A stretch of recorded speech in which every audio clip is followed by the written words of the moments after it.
Hello bachchon, let's read this question, and the question says that a boat covers a certain distance downstream in 3 hours and it covers the same distance upstream in 5 hours.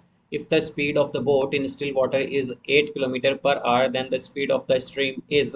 Now let's see the options. Option A 1 km per hour, option B 1.5 km per hour, option C 2 kilometre per hour and option D 3 kilometre per hour. तो आइए अब इस question को यहाँ पर हम solve कर लेते हैं। इस क्वेश्चन में कहा गया है कि एक बोट है जो कि कवर करती है एक डिस्टेंस को डाउन स्ट्रीम 3 आवर्स में और अप स्ट्रीम वो कवर करती है सेम डिस्टेंस को 5 आवर में। और अगर हमारे पास जो स्पीड है बोट की स्टिल वाटर में वो 8 किलोमीटर पर आवर है, तो हमें बताना है कि स्पीड क्या होगी स्ट्रीम की। तो यहाँ पर हम की कॉन्सेप्ट यूज करेंगे, कॉन्सेप्ट दैट स्पीड। तो हमारे पास स्पीड का जो फॉर्मूला होता है वो होता है, या फिर हम कहें स्पीड इक्वल होती है डिस्टेंस डिस्टेंस अपॉन टाइम के। अब यहाँ से हम अगर देखें तो हमारे पास इस तरह से अगर स्ट्रीम है, ये हमारे पास क्या है यहाँ पर स्ट्रीम। अब इसमें अगर हमारे पास एक बोट है यहाँ पर इस तरह से हमारे पास, ये फिर हम मान लेते हैं कि एक बोट है हमारे पास। अब इस स्ट्रीम की डायरेक्शन हमारे पास ये है। अगर स्ट्रीम की डायरेक्शन ये हो और बोट की भी डायरेक्शन सेम हो हमारे पास, तो इस कंडीशन को हम क्या कहेंगे, इस कंडीशन को हम कहेंगे डाउन स्ट्रीम। ये कंडीशन हो जाएगी हमारे पास डाउन स्ट्रीम की। बट अगर हम बात करें कि हमारे पास एक बोट है यहाँ पर इस तरह से और हमारे पास स्ट्रीम की डायरेक्शन तो ये है, बट जो बोट है वो इस डायरेक्शन में फ्लो कर रही है, यानी कि अपोजिट डायरेक्शन में। तो इस कंडीशन को हम बोलते हैं यहाँ पर अप स्ट्रीम। Up stream.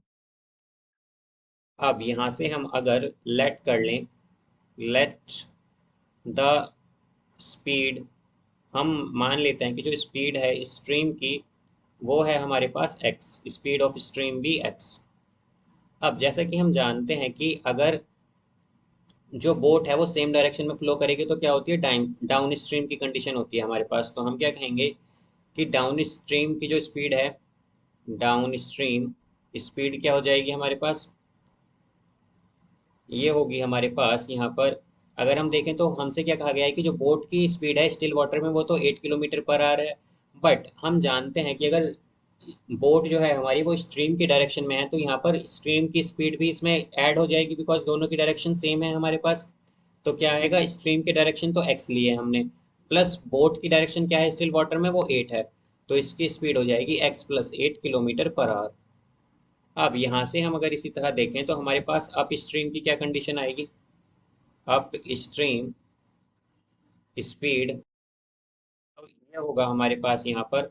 अब अप स्ट्रीम में हमने क्या देखा था कि डायरेक्शन जो है हमारे पास बोट की वो अपोजिट डायरेक्शन में हो जाती है स्ट्रीम से, तो यानी कि अब हमारे पास यहाँ पर जो स्पीड होगी बोट की वो घटेगी, बिकॉज वो क्या हो रहा है, वो अपोजिट डायरेक्शन में जा रही है स्ट्रीम के। तो इसका मतलब क्या होगा, यहाँ पर बोट की स्पीड तो है 8 किलोमीटर पर आवर हमारे पास स्टिल में, स्टिल वाटर में या स्टिल स्ट्रीम में। बट अब यहाँ पर स्ट्रीम की स्पीड हमने क्या ली है, वो ली है एक्स, तो यानी कि ये क्या हो जाएगा 8 - x किलोमीटर पर आवर आ जाएगी हमारे पास।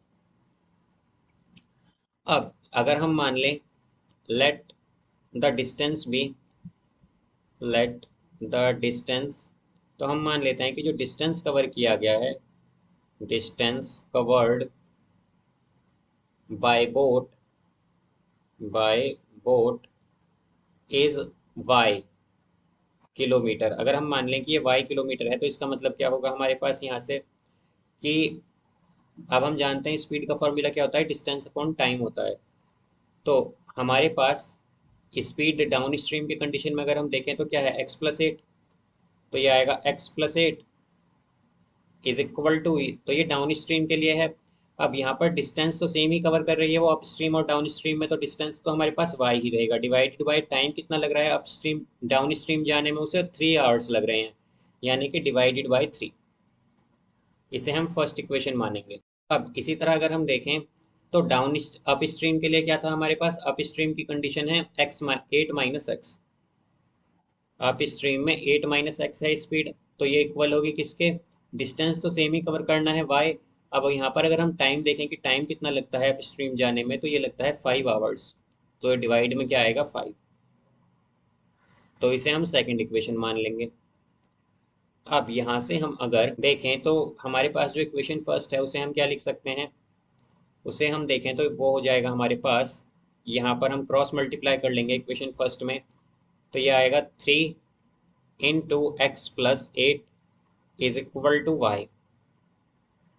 अब ये जो वैल्यू आई है हमारे पास y की, वो हम क्या करेंगे, इक्वेशन सेकंड में पुट कर देंगे, तो ये हो जाएगा 8 - x is equal to 3 × x + 8/5। ये आ गया यहाँ पर। तो अब अगर हम क्रॉस मल्टीप्लाई करें तो ये हो जाएगा 5 × 8 - x is equal to 3 × x + 8। तो यहाँ पर ये आएगा 5 × 8 क्या हो जाएगा 40 - 5x is equal to 3x + 24। तो यहाँ से ये 40 - 24 आएगा is equal to 3x + 5x हो जाएगा। तो यहाँ पर आ गया हमारे पास 16 इज इक्वल टू 8x। तो x की वैल्यू क्या आ गई हमारे पास, 2 km/h। तो यहाँ से ये हमारे पास स्पीड है किसकी, स्ट्रीम की। तो इस हमसे यही कहा गया था कि स्पीड ऑफ स्ट्रीम क्या है, तो वो है x ली थी हमने। तो इस क्या स्पीड आई है, 2 km/h। तो इसका आंसर क्या होगा हमारे पास, 2 km/h, बिकॉज हमसे स्पीड ऑफ स्ट्रीम ही पूछी गई थी। तो इसका करेक्ट आंसर क्या है, option C. So I hope you understood it well. Best of luck. Thank you.